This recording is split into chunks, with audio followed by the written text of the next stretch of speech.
Бүгүн 16 майда Жогорку Кеңеште парламент жыйынындагы ЖЭПке байланыштуу талкууга мурдагы өкмөт башчы Жантөрө Сатыбалдиевке депутат Улан Примов суроо берди. Ал суроо Супер KG порталына жарыяланган Жантөрө Сатыбалдиевдин маегинен улам узартылды. Парламентке келген депутаттардын көпчүлүгү бизнестен келген балдар. Алар иштерин ар кандай жолдор менен бүтүрүп көнгөн. Базардан келгендер баарын өзүндөй ойлой берет экен.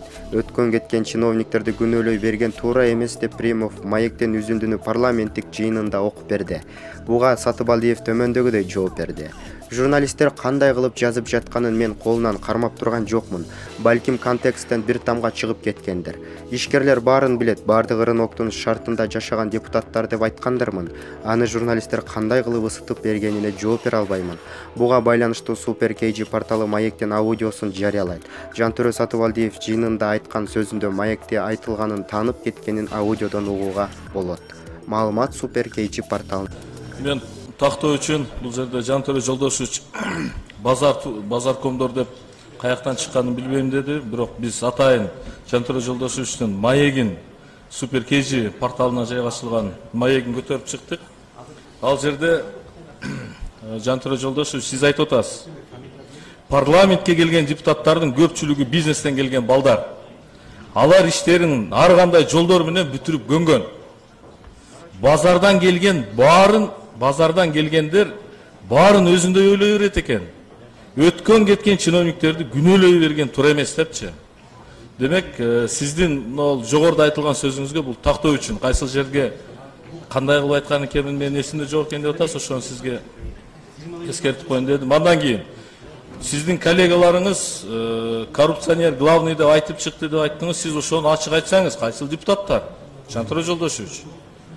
Биздин убактылуу депутаттык комиссия бүгүнкү күнгө чекти тигил же бул должностное лицо коррупционер деп айта элек. Аны тергөө аныктайт.